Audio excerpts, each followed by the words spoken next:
Good evening, my friends. So here we are in the dead of night again. The sun went down at 6 after 5 tonight, so it won't be too long, and we'll be out shooting again. But in the meantime, we're lucky to have the Great Hall here, and we'll use it to the utmost. I'm going to show you a picture here. Yeah, you can see this. So this is my right foot, and this is my left foot. And this is the line of sight. Now, basically, I'm standing on my back foot, and I'm not moving it. But I will take a little step forward and off to the side. So a little step forward and off to the side, and that gives me perfect alignment very simply. Okay, so you get it? Standing on the back foot, take a little step, we get lined up. Now, I'll show you what I mean by that. So, if I look at the target with my weak eye, and I'm standing with my feet pretty much together, and I put the bow up, can you see that the bow is over on the right, or your left, but my right, okay? Now, if I take a step forward with my left foot, slightly forward and off to the left, just a little bit, watch what happens.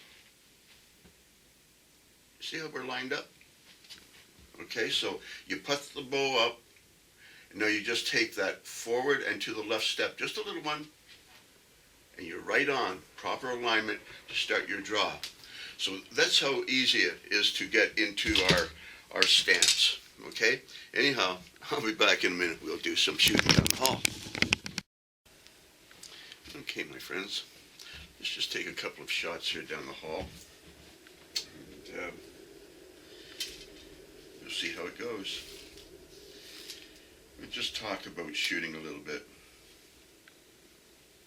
And one of the things that I find to be very important is turning my head so that my weak eye is on the target. Turn my head a little bit until I see double, and then take that little step to the left and forward.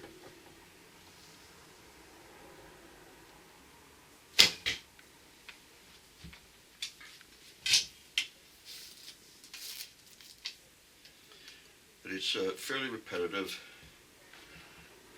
Eye on, little step.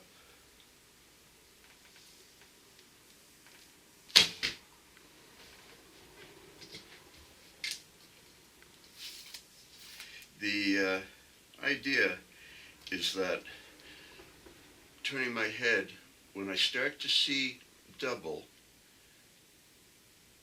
both eyes will be focusing on the center. And I got that little trick just because Howard Hill was weak eye dominant. But it's sort of eye on, take that little outward step, then your bow will line up. And just a little push. And your hand will just stay there if you push. And if not, of course, your hand will be flying all over the place, and you'll be touching your shoulder and the back of your head and all this kind of stuff.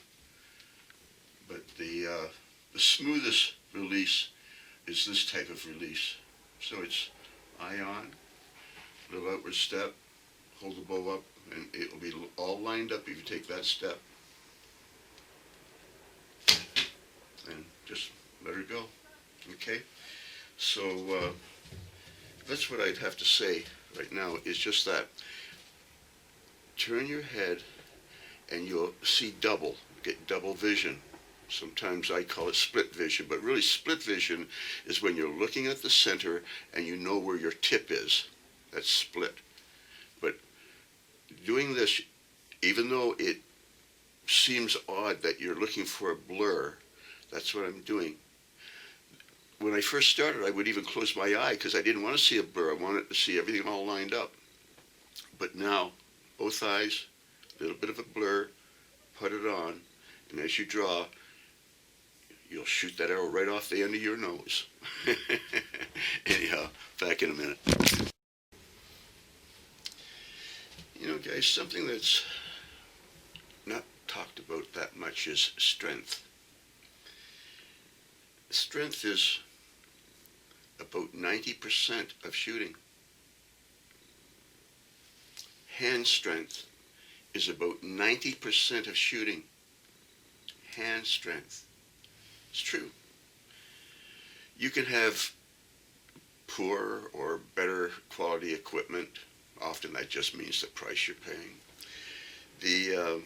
There's, different ways of having form, whether it's split finger or 3-under or thumb ring or standing sideways or bending your knee or open stance or closed stance and all these kinds of things. But nothing means anything unless you can control these hands. Yes, there's the visual aspect where you can tell where that arrow is pointing. If you have a center shot bow, it shoots through the center, whether you hold it vertical or cant it. That's a big help, okay? So there's all these aspects: vertical, cant it, knee, sideways, lower your shoulder, raise your shoulder, over the shoulder, boulder holder. Anyhow, get some hand crusher exercises.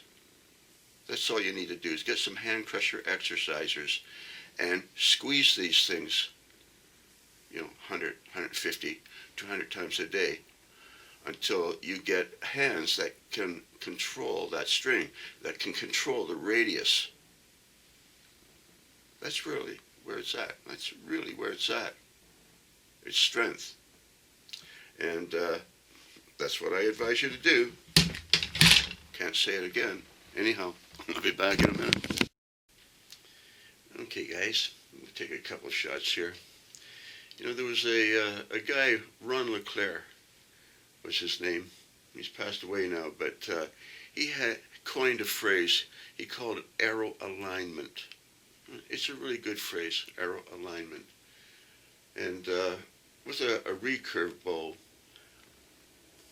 it's a great phrase because in this bow, being center shot, the arrow aligns to that target. That's everything. It describes everything. Just take that little offset step.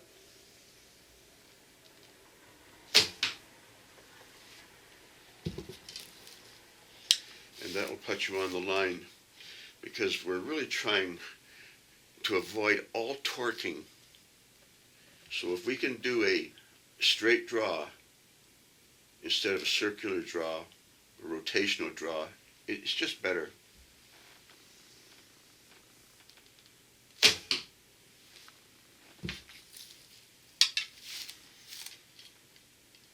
A lot of people teach the rotational draw, and it's an excellent draw. It just comes around and in. But I'm using arrow alignment, and I find that a full draw, full length, is better for lining it up. It just is.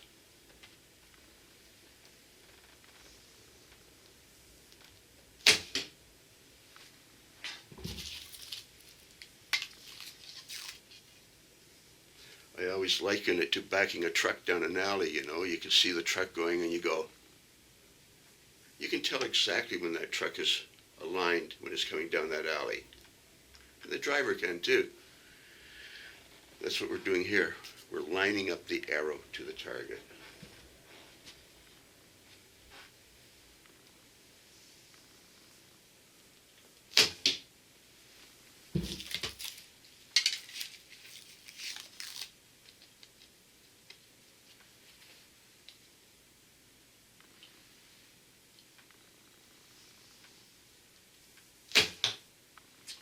Okay. Anyhow, I think that's enough. We've made a little movie again, and it's going to be a long winter with little short movies. But really, look at the target, get that weak eye on, and just take a little side step. And what that really does, it gives you an open stance. And that will line up that arrow. you know, and then just tug on it a little bit, get it lined up, and then keep it coming straight all the way back until it's just in front of the corner of your mouth, and it's just floating, not really going sideways and twisting the line, just floating there. And then you just relax, press forward. I guess I've said that before, haven't I? Anyhow, guys, you guys have a good night, and I hope you found this educational. Take care, boys. Talk to you later. Okay, my friends, so one of the things that happens a lot is if you're close, say 10 yards, in the hall here it's only 13, but say 10 yards or so, there's a great tendency to shoot over the target. If you see that the horizon starts down here, but it goes on an angle up to the horizon. So if you hold your arrow parallel to the horizon, it's really on a slight angle because the corner of your mouth is lower than your eye. So that will make it go on a slight angle, and up close you'll shoot over. You just have to learn to hold it down. Tricks us a lot.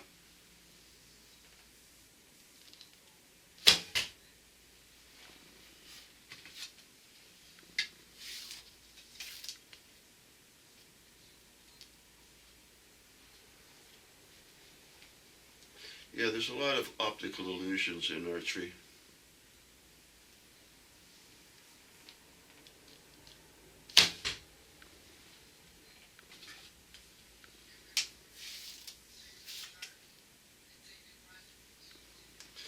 There's nothing wrong with taking your time.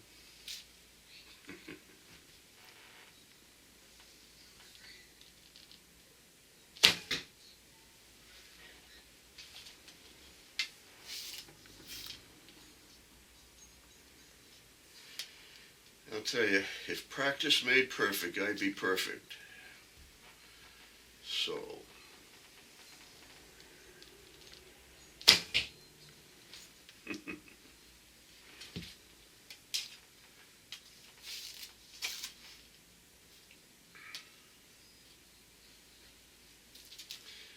gotta be relaxed.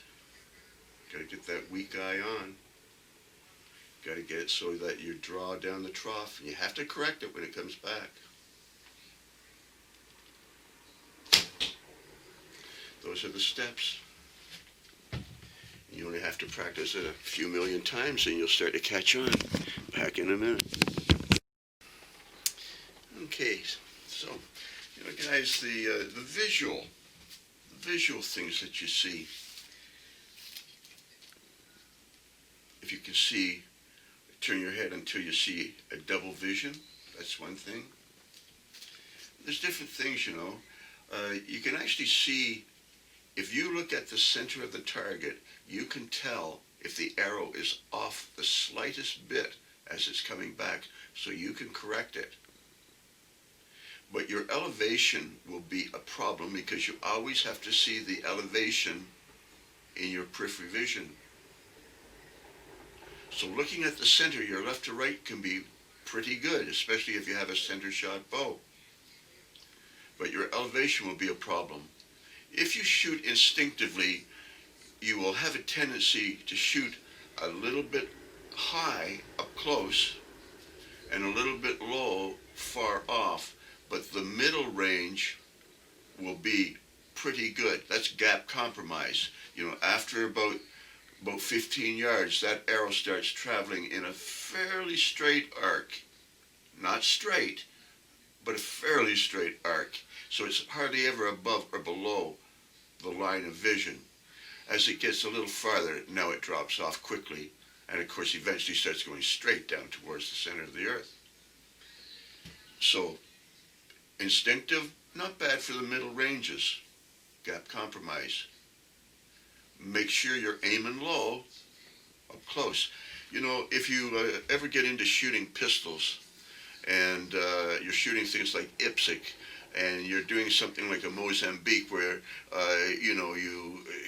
you shoot the guy in the face, basically, and in the heart, or it'll often be 2 to the head and 1 to the heart. Anyhow, when you're up close, the bullet comes out low. So if you want to hit the guy in the face, you have to put the sight on his forehead, way up here. And when you're running, you got to be able to think about that stuff while you're moving. But anyhow, this is the same principle. So when you're close, there's a tendency to shoot high, you know? Anyhow, that's just a little something or another, but got sidetracked there a little bit. Anyhow, we get our eye on, take that little open stance, get it all lined up.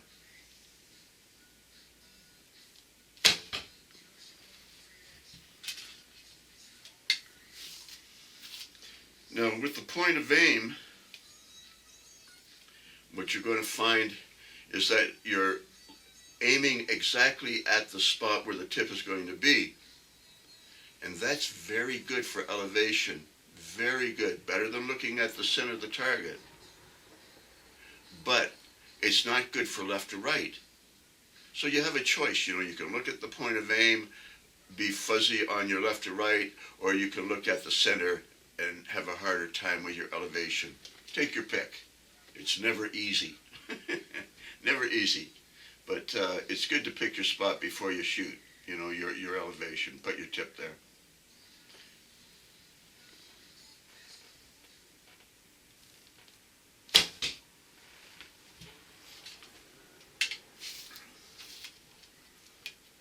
Takes a while to figure these things out, where to hold and how to hold, but eventually it comes to you. You know, eye on, got my stance, putter up.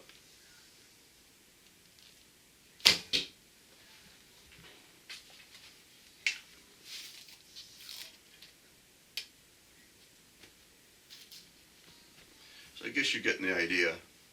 Eye on, open stance, put it up, correct it as it comes back.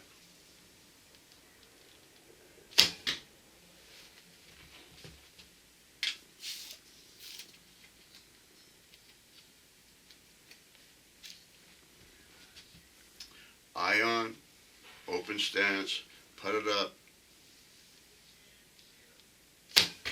Bam. Okay? Now, those are the steps that I'm doing and I'm showing you tonight. This time I am going to split, as they say.